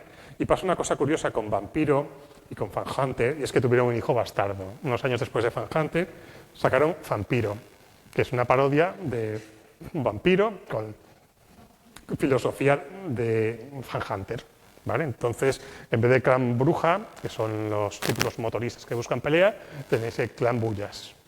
¿Por qué no? Bullas, el clan bullas. Nos acercamos al final. De Fuchs diré poquito porque ya lo he dicho. Era un sistema genérico, era gratuito, es decir, que todo el mundo podía usarlo para crear su propia ambientación, y es el que introduce los dados con más y con menos, que son menos pesados que los dados con números porque hay menos que calcular. Castillo de Falkenstein también lo he comentado, es de temática steampunk, o sea que estáis en un pasado alternativo, de hecho en otra dimensión, en el que hay tecnología usada que utiliza el vapor para impulsarse. Una cosa curiosa que tiene este juego es que te lo narran desde el punto de vista de una persona contemporánea a nosotros que se ha perdido en este mundo de fantasía y que va descubriendo cosas de él y explicándoselas al jugador en forma de diario. Y una cosa curiosa que tiene este juego es que utiliza naipes en vez de dados y esto incluso está tematizado y te dice que cuando él habla de dados la gente empieza a desmayarse y a mirarlo mal porque son una cosa que está muy mal vista en ese mundo. Así que él tuvo que desarrollar un sistema que tuviera que ver con naipes porque los dados no querían ni verlos. De la leyenda de los 5 anillos ya he hablado un poco. Es un medievo oriental alternativo con magia y utiliza un sistema de lanzar y guardar. Esta es una variante del sistema de tirar muchos dados en el que tú no te quedas con todos, sino que te quedas con cierta cantidad de los más altos. Y es original y te ahorra un poco de tiempo porque no tienes que sumarlos todos. Una cosa curiosa de la Leyenda de los Cinco Anillos es que se desarrolló en paralelo a un juego de cartas. Y en ese juego de cartas habían torneos con gente de verdad que hacía las competiciones, y en esos torneos sucedían eventos. Y esos eventos los tradujeron a este mundo. Entonces, si un personaje de los que ellos habían creado moría en un torneo, pues lo interpretaban en la historia y te lo encontrabas como ese personaje ya no estaba, porque se lo habían cargado en un torneo de cartas. ¿Qué se le va a hacer? Apocalypse World es un juego que es conocido por ser iniciado el sistema PBTA, que quiere decir Powered by the Apocalypse. El primer juego se llama Apocalypse y los demás se llaman Powered by. Y significa pues, que utilizan la misma mecánica, pero una ambientación distinta. La característica de este sistema es que las tiradas no determinan lo bien o mal que te salen las cosas, sino lo que sucede en la escena. Es decir, que el azar tiene el control de la narrativa. Esta a mí personalmente no me gusta, pero tiene un público muy alto. De hecho, el motivo de que no hemos jugado a Pasión de Pasiones, que os comenté antes, es que utiliza este sistema que no nos acaba de convencer en nuestro grupo. Savage Worlds es un sistema multiambiental, solo hemos visto el GURPS hasta ahora, que enfatiza la velocidad de juego sobre el detalle. Esto quiere decir que ya nos vamos acercando a los juegos de nueva onda y que las reglas son mucho más ligeras y que eso se nota, porque no te vas a pasar tanto rato tirando dados, te vas a pasar más tiempo pues, interpretando a tu personaje y resolviendo las acciones de una manera mucho más dinámica. Fate también es un sistema multiambiental, es la ficha de ejemplo que os puse antes como juego de nueva generación, utiliza los dados Fuchs con más o menos e introduce los aspectos y los arcos narrativos. Cuando hablamos de arco narrativo nos estamos refiriendo a herramientas que hasta ahora solo se utilizaban en el cine. Tú como escritor puedes crear un arco narrativo, pero también puedes crear arcos narrativos para una historia que estás contando. Lo que pasa es que los arcos narrativos de una partida tienen que ser por necesidad fluidos, porque tú tienes una idea en la cabeza como director, pero no sabes qué van a hacer los jugadores, ni qué parte del azar va a determinar lo que sucede al final. Y ya para terminar, estos últimos 6. Pathfinder, os comenté que se basa en Dungeons 3.5 y que ha trabajado muchos fans del sistema a los que no les gustaba la versión 4 de Dungeons & Dragons, en la que no había prácticamente ninguna posibilidad de interpretar a los personajes. Fiasco es un juego del 2009 sobre típicas historias de perdedores que van teniendo ideas cada vez peores y acaban muy mal. Y tiene un punto original, que es que puede jugarse sin preparación e incluso recordar que puede jugarse sin un director de juego. El azar determina de qué va a ir la trama y vosotros la interpretáis. Es un juego pensado para partidas cortas, pero pueden ser muy divertidas. Y si se os hacen muy cortas, pues hacéis otra. Hitos es un sistema genérico español que combina el sistema de aspectos que ha comentado antes con Fate con puntuaciones numéricas. Hitos utiliza un sistema matemático un poco raro, porque tú tiras 3 dados de 10 y te quedas con el del medio. Y esto funciona muy bien a nivel matemático, porque haces una curva de valores bastante bien, pero no es muy divertido ni muy intuitivo. Así que funciona mucho mejor si estás jugando online que si estás jugando en persona. Y otro problema de hitos es que se pasó incorporando aspectos. Cuando tú te creas un personaje con hitos, cada puntuación de juego debe ir acompañada de una frase descriptiva. Y esto puede ser muy interesante la primera vez, pero resulta cansino tener que inventarse 18 frases sobre cada personaje nuevo que vayas a jugar. Y esto me reveló una cosa muy importante de los juegos de rol que no había tenido en cuenta, y es que la preparación es muy importante. A veces cuando estáis decidiendo entre todos a qué juego vais a jugar, os vais a decantar antes por uno en el que no os paséis tanto rato haciendo los personajes, por muy detallados que sean, que por otro que sí que incorpore ese nivel de detalle.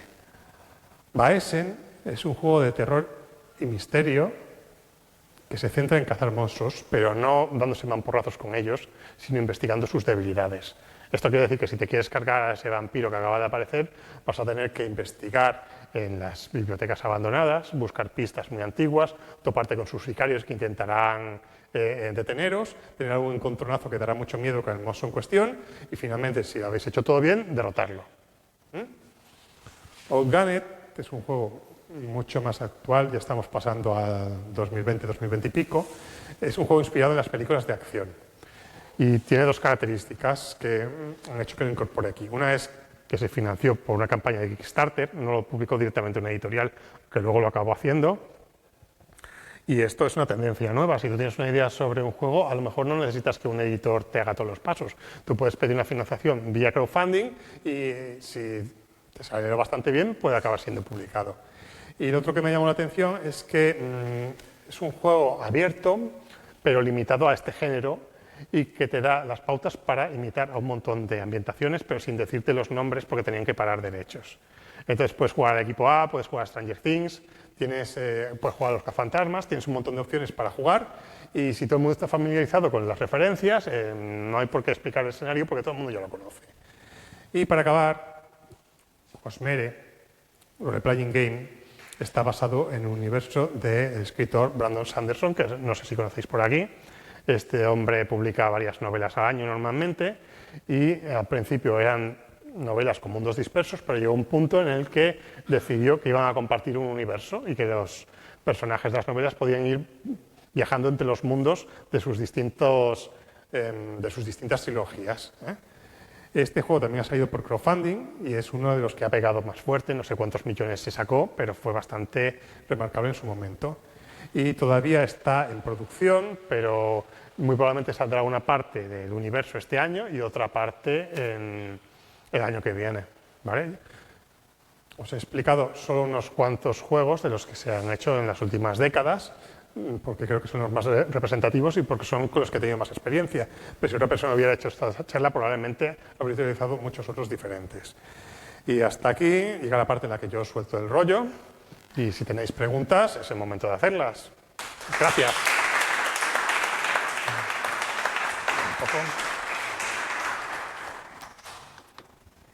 Pues qué interesante, de verdad, porque yo no sabía prácticamente nada de esto. Intenté jugar a rol una vez, no lo vi muy claro. ¿No cuajó? No cuajó. A veces depende del grupo y del juego. Sí, supongo que sí. Pero yo creo que toda la parafernalia de esto de preparar el juego entre todos y montar el mundo, yo creo que necesitas entrar con esa ilusión, ¿no? Sí, es un juego que vive de eso. Ponerte allí y que te digan, ahora eres tal cosa, ¿qué haces? Bueno, si tenéis preguntas, os iremos pasando el micro para que se queden grabadas. Ya voy yo.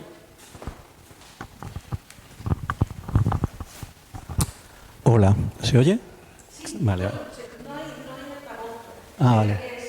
Es para que se grabe. Yo vale. te oigo. Bueno, vale. Más que preguntas, eran dos pensamientos que he tenido alguna vez sobre los juegos de rol. Primero, lo malo que es que los personajes suban de nivel cuando el mundo no sube de nivel. El ejemplo más claro es, en algunos juegos, una espada te puede matar al principio, pero cuando ya has matado 5 dragones, pues la espada no te hace ni cosquillas. Me acuerdo una vez, es una anécdota pequeñita, que yo como máster le puse una daga a uno en el cuello, digo, bueno, ¿se van a rendir tus compañeros o no? No rindáis. Pues no se rinden. Bueno, pues te mata. No puede ser, yo tengo muchos puntos de vida y una daga no me puede matar. Digo, hostia, la tienes en el cuello, tal. No. Y bueno, porque al final el máster gana, ¿no? Esto es una cosa. Luego, otra cosa es para aprovechar el micrófono, que es otra. La diferencia entre lo que es la realidad y la realidad, me refiero que tú... Voy a dar el ejemplo directo, que si no, no me atrevo a explicarlo. En una partida, 2 van a abrir una caja fuerte. Están 2 y tiene que haber una caja fuerte. Y uno le dice al otro, no, ya la abro yo que tengo un 87%. Ah, yo tengo un 80%. Y dices, vale, pero en la vida real... No sabéis. En la vida real no sabemos qué habilidad tenemos en cada cosa. En juegos como Vampiro, que sí que hay 5 cositas, pues tú sabes si tienes fuerza 2, 3, 4 o 5. Vale.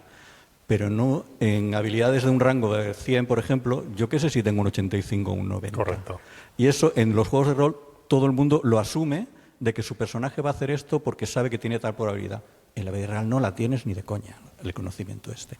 Y ya está, más que preguntas serán Muy bien, cosas. Pues, si os parece, voy a hacer un pequeño comentario. Sobre la subida de nivel, es cierto que hay ambientaciones, más bien ambientaciones en los sistemas de juego, como por ejemplo Dungeons and Dragons, en los que tus personajes se vuelven cada vez menos realistas, porque la mecánica de juego no está pensada para que sea realista, sino para que te des de bofetadas con dragones. Entonces, por un lado, decirte que aunque tú hayas subido de nivel, tus enemigos también lo van a hacer y por muy poderoso que seas, va a haber siempre un equilibrio. Entonces, tú no te vas a enfrentar al matón en el que te enfrentaste en la primera partida, te vas a enfrentar a un dragón. Tienes las mismas posibilidades de ganar o de perder que tenías al principio, más o menos, ¿vale? Por otro lado, en cuanto a la cuestión narrativa de, oye, tienes una daga y como tengo tantos puntos de vida no me puedes matar con ella. Esto es muy de la filosofía de vieja escuela, que se regía únicamente por las cifras que ponía en la ficha de personaje. Pero la nueva escuela te dice, oye, si tú tienes que utilizar la narrativa para representar algo mejor que las reglas, sáltate las reglas. En este caso concreto te diré, no, tu personaje no me importa los puntos de vida que tenga. Te has dejado atrapar por alguien que te ha puesto una daga en el cuello y eso significa que no voy a hacer una tirada. Si tus compañeros no se rinden, tu personaje muere. ¿Por qué no? Que parte, esto forma parte del tono y tendrías que explicarlo antes porque esa gente va con una mentalidad de soy inmortal, jajaja, esa daga no puede matarme, ¿no? Y en cuanto a lo demás que habías dicho... Bueno, sí, más o menos se resolvió así, porque al final el máster es el que manda, ¿no? Sí, pero que no sea una imposición, sino algo... bueno, es que ya lo entre todos. dice el propio corpus del juego, ¿no? El narrador al final es el que tiene la palabra. No, lo otro que decía es los personajes de los juegos conocen perfectamente sus habilidades, dices. Esto también tiene que depender del tono. Al final, las interrupciones para hablar de reglas son muy comunes en muchas partidas, pero si el máster no le gusta o a muchos jugadores les interrumpe la inmersión con su personaje, pues se habla y se dice, no, esto no se va a hacer a partir de ahora. Si tú, por experiencias previas, sabes que es mejor abriendo cerraduras que tu compañero, puedes decirle, déjame a mí que la abro yo, pero ni se te ocurra mencionar el 80% porque eso destruye la inmersión en el juego. Y si no conoces a tu compañero y se ha decidido él hacerlo y tú no sabes que es mejor que él, pues le puedes dar un codazo y decirle, déjame a mí que yo soy muy bueno, o puedes dejarle abrir la cerradura, ¿vale? Todas estas son formas de jugar y al final es una cuestión, como he explicado, de comunicación. Las reglas están ahí hasta que dejan de ser útiles. Y si el sistema topáis con él constantemente, a lo mejor no estáis jugando al tipo de juego que os conviene para vuestra manera de entender el rol, ¿vale? Excelente charla, la he disfrutado Gracias. mucho, debo decir. Espero no me hayas ganado en diapositivas. Vale, voy a hacerte la pregunta y es, ¿qué elemento sucedido en 1974 ha marcado más la sociedad actual? ¿La salida de Dungeons and Dragons o que ABBA ganase Eurovisión? Muchas gracias. Me pones en un compromiso, pero voy a decir Dungeons and Dragons y quitármelo de encima. Gracias. ¿Más preguntas? Por ahí atrás antes había preguntas, ¿no? Ya no, oh, no se acuerda. Vale, un momento. Espera. Es que si no... ¿Por qué haces esto? Si me iba a ir para casa ya. Mi pregunta era sobre dónde quedaría Conan, si en baja fantasía o espada y brujería. Hombre, la espada y brujería se basa en Conan, básicamente. Vale, es que viene de Entonces, fuera, ¿no? te lo resuelvo muy rápido. Vale. La espada y brujería se caracteriza porque los personajes, por ejemplo, no suelen ser de razas como enano o elfo. En la espada y brujería suelen ser solo humanos, pero sí que existe la magia. Y los enemigos, si tienen una vertiente sobrenatural, pueden ser alguna clase de demonio o de criatura monstruosa invocada por una bruja o por un brujo, ¿vale? Es un género más cerrado, pero una vez que lo defines, si le gusta a todo el mundo, es tan divertido como los demás. The Witcher también entraría ahí, como un mundo The diferente. Witcher es más bien una temática oscura, porque es al menos las novelas no te presentan una visión idealizada de la Edad Media. Hay enfermedades, hay pestes, hay guerras, hay movimientos de población, pero tampoco hay un subgénero para The Witcher, porque ahí sí que hay elfos y hay enanos. Sí. Entonces sería alta fantasía con toque de oscuridad, no tiene un género. Sería alta porque estamos hablando de un mundo inventado y porque existe la magia y porque existen las razas no humanas. Pero es un mundo, sí, pero es bastante parecido a una Edad Media donde las supersticiones eran reales. Sí, por eso es alta fantasía, porque hay fantasía, pero oscura porque se parece más a la Edad Media real que a una versión idealizada como podríamos encontrar, por ejemplo, en El Señor de los Anillos. Vale. Gracias. Qué callado se ha quedado todo el mundo. ¿Más preguntas? Yo te quería preguntar una cosa. Lo de los reinos olvidados, ¿Sí? ¿quién es el protagonista de Reinos Olvidados o qué sociedad? Reinos Olvidados es una obra coral en la que no hay un único protagonista. Lo que sí que es cierto es que sobresalieron unas novelas que se basaban en Drizzt Do'Urden, que es un elfo oscuro. Vale, es que es eso. Vale. Sí, yo las he leído. Sí, Vale, sí. pues, es un escenario maravilloso. Sí, sí. Y de hecho es el escenario en el que está ambientado Baldur's Gate, que es este videojuego que todos debéis conocer, que tiene dos versiones anteriores que vienen de los años 90 y que estuvo en desarrollo bastante tiempo y tiene un árbol de probabilidades bastante alto. Es decir, que es uno de los juegos que se parecen más a un juego de rol que puedes encontrar. Y es un mundo muy rico porque cada raza tiene un trasfondo muy claro y porque hay una historia que transcurre en las novelas, la cual sería una locura pretender que tú te la supieras entera, porque hay demasiadas novelas y demasiadas referencias. De hecho, los dos videojuegos originales, Baldur's Gate 1 y 2, empiezan en Candelero, que es una especie de gran núcleo de conocimiento, una especie de gran biblioteca, y si tú te quieres pasear, te vas encontrando manuscritos que te hablan de eventos que han sucedido en otras novelas. Pueden tener relación con la historia que vas a vivir o pueden no tenerla. Y eso te da conocimiento sobre el universo en el que estás. Sí, porque aunque verdaderamente no te estén explicando nada que veas ser relevante, te están haciendo el universo más creíble. Y eso va a hacer que todo te entre mejor. Sí, yo, bueno, no has dado muchos detalles, porque has hablado en general, pero a mí lo que me maravilló de los Reinos Olvidados era que la gente no vivían, los elfos oscuros estos vivían en unas cuevas. La suboscuridad. Bueno, vivían en unas cuevas donde obviamente no había luz del sol y veían los rayos infrarrojos. Y lo gracioso es que te explica cómo ven el calor. Entonces, no te sirve esconderte detrás de algo si ese algo no está lo bastante frío para que no se vea el calor que tú desprendes. Y claro, para caminar por allí tienes que tener una serie de conocimientos, si no, lo que vale en la superficie no vale allí.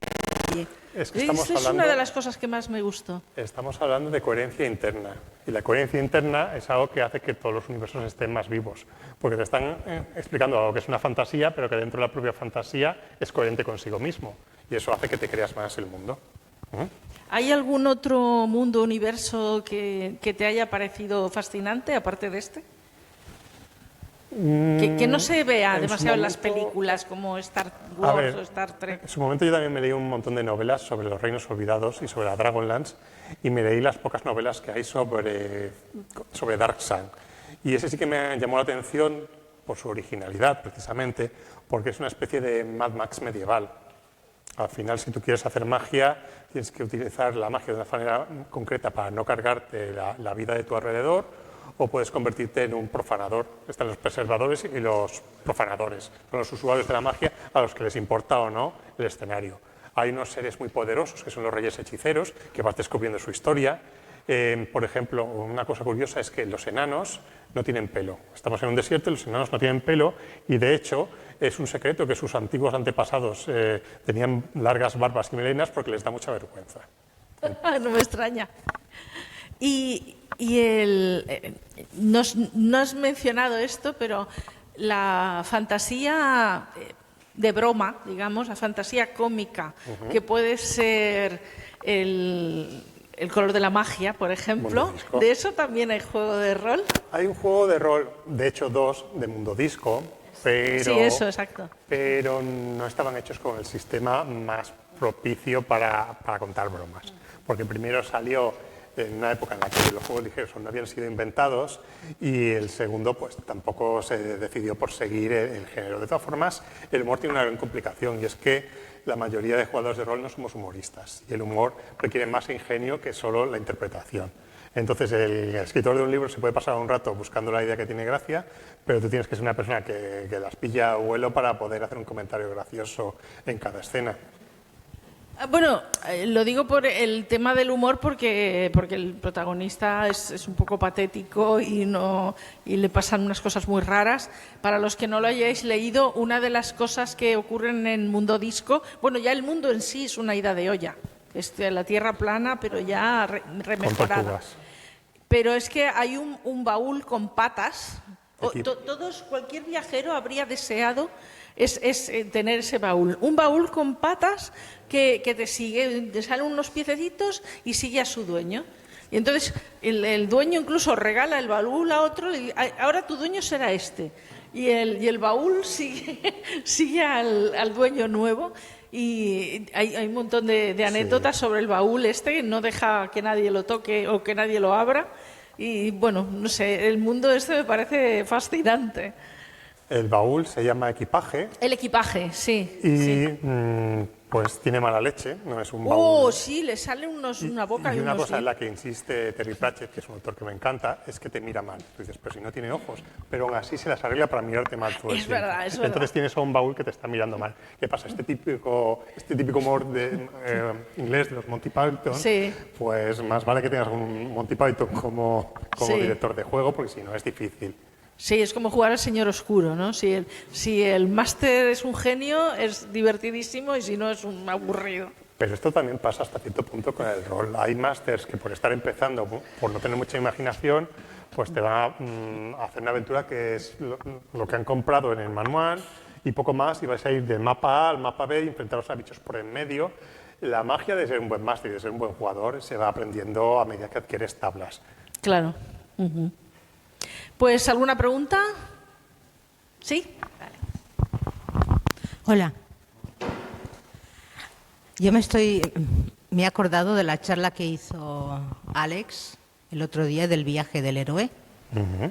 Y entonces, en relación a eso, la pregunta es, ¿también puede cambiar la personalidad de un personaje al final, o el que en un inicio, por ejemplo, tiene mala leche, tiene que conservar esa cualidad hasta el final? Tú eres el dueño de tu personaje y puedes hacer los cambios que quieras, pero se espera que tengan coherencia. Si tu personaje tiene mala leche y un día de repente es súper dulce, pues algo tiene que haber pasado para justificar eso, ¿no? Si estamos hablando de una campaña donde hay un arco argumental y a tu personaje le van pasando cosas, lo raro sería que no cambiara su personalidad, ¿no? Puede ser un tío en busca de venganza que una vez que consume la venganza cree que iba a sentirse bien pero no se siente bien y eso genera un cambio. Puede ser una persona muy positiva pero que durante una aventura todos los miembros del grupo mueren menos ella, son cosas que pasan y eso le vuelve amargada. Tú defines una psique para tu personaje, pero las cosas que te van sucediendo a lo largo de las aventuras la van modelando. De hecho, tú empiezas con un traje que no te va bien y lo vas ajustando a ti y tu personaje es cada vez más profundo y no estás enfadado solo porque puse estoy enfadado, sino porque ya tienes una dinámica establecida y porque si te aparece un sicario del noble que apareció en la partida número 7 y ese noble tuvisteis una pelea con él, cuando ves a ese sicario vas a tener razones muy buenas para cabrearte con él, ¿vale? Es un personaje vivo, tú no tienes un guión, tienes una personalidad, unos intereses y un pasado que va creciendo. Así que la respuesta es sí, tu personaje puede cambiar de personalidad. Siempre que sea creíble, puede cambiar. El problema es cuando el jugador pues, se aburre de su forma de ser y la cambia porque sí, ¿vale? Esto depende de... No, se supone que cambia a base de las pruebas que va... Exactamente. Vale. O puedes empezar con una idea de juego, puedes ser muy aguerrido, pero a la que te dan 2 palizas a tu personaje y está a punto de morir, pues te vuelves mucho más comedido y a lo mejor no eres el primero en enfrentarte a los adversarios. O puede ser un personaje que iba con la verdad por delante siempre, pero que después de un par de malas experiencias se vuelve un poco, pues, ¿cómo decirlo?, mentiroso perdido, yo qué sé. Vale, sí, bueno, la pregunta era más ver al revés, es decir, lo que digo al principio, ¿tengo que mantenerlo por fuerza? No. Lo que importa es la coherencia interna y lo que te haga a ti divertirte. Porque si empiezas interpretando un personaje y te das cuenta de que la personalidad que habías escogido para él no te divierte, pues o buscas con el director de juego una manera de que esa personalidad cambie o sencillamente pues, te haces un personaje nuevo y ese pues un día se fue porque tenía su planeta le necesitaba y te has hecho otro. ¿Vale? Se fue a pescar. Igual se enamoró y por eso está contento. Se fue a por tabaco. Sí. Un tabaco ¿Y mágico. se enamoran los personajes? No, no. ¿Sí? ¿Se enamoran? Cuando yo jugaba hace muchos años, las emociones eran opcionales, pero se pueden interpretar. De hecho, pueden haber romances entre personajes de un mismo grupo y pueden tener hasta hijos. Y son un señor con barba y un señor con bigote. Y no pasa nada. A ver, por ejemplo, ¿se pueden incorporar jugadores a una historia como hijos de personajes o...? A ver, si la historia transcurre en un tiempo lo bastante largo, sí, pero normalmente tú buscas una manera de introducir un personaje totalmente nuevo, justificando un poquito qué pinta ese señor que no estaba antes ahí, ¿no? Por ejemplo, si una partida ya ha empezado y alguien la abandona y deja espacio para alguien más, porque el límite de jugadores es el que puede manejar el máster, y si son demasiados, hay demasiados tiempos de espera y ya no es divertido, pues tú te incorporas y dices, bueno, ¿qué lleváis vosotros? ¿Qué necesitáis en el grupo? ¿Qué puedo llevar yo? Y a lo mejor te creas un personaje totalmente desde cero o utilizas una historia previa para introducir a un nuevo personaje que tenga más sentido en la trama.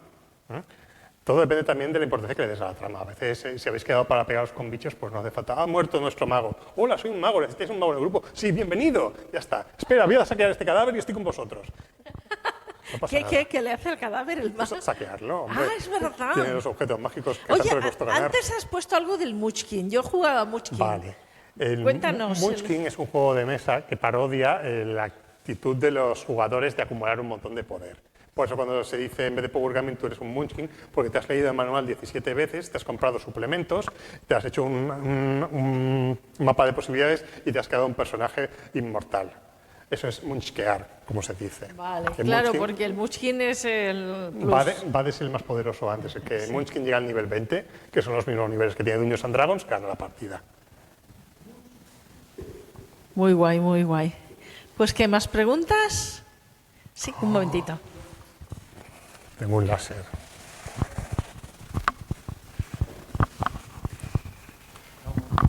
Yo quería contar una partida que me acabo de dar cuenta que Alberto está aquí y no te había reconocido, que hablabas de enamorarse, no estaba para nada previsto. Ella llevaba una Tiflin y yo un Asimar, que es como un semiángel y una semidemonio. No estaba previsto. Yo, un clérigo del dios de los muertos, y era una pícara descastada que vivía sola, y cosas de la vida, no para recibir golpes, sino para de curarla, y acabó habiendo una historia de amor digna de un libro. No quiere que se hable de ello. A ver, estas cosas si pasan y son divertidas para todo el mundo, pues bienvenidas sean. Pero también puede darse el caso de que incomoden y es una de las cosas más que tenemos que hablar antes de que empiece la partida. Eso es importante, es importante. ¿Vale?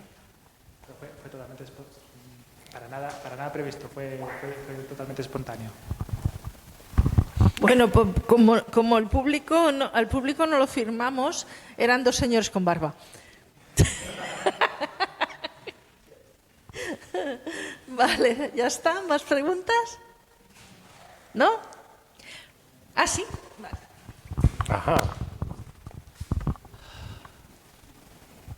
Esto va a ser algo muy indulgente.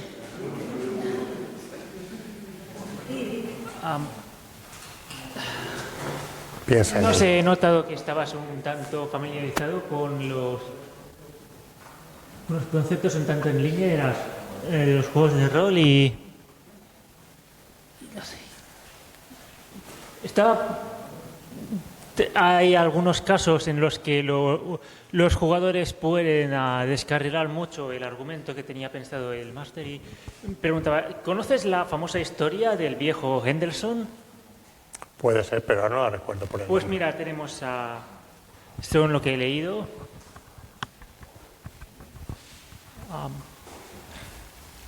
tenemos a una partida de El rastro de Cthulhu, que es básicamente la llamada de Cthulhu hecha por otra editorial, idea original no infringir, bueno, y al parecer tenían un máster o equivalente que era muy pesado. Y según la historia, uno de los personajes se cabreó tanto que creó al personaje más estrafalario que se le ocurrió. El viejo Henderson, que tenía unas 200 páginas en su trasfondo. Y parte del trasfondo estaba escrito como obra de teatro y otra parte estaba escrito en alemán, al parecer. Básicamente, el Henderson en la historia esa descarriló la historia tanto que acabó, pues, matando a un primigenio mientras cantaba el himno nacional de Canadá. No era canadiense. No me parece mal. No la conocías, ¿no? No la conocía, pero sí que es cierto que hay jugadores pues, que se enfadan con la forma de que tiene el máster de ver la partida. Pero yo creo que no hace falta romper la diversión de todo el mundo, que es mejor hablarlo y que si verdaderamente no te gusta la partida, ¿qué haces aquí, no?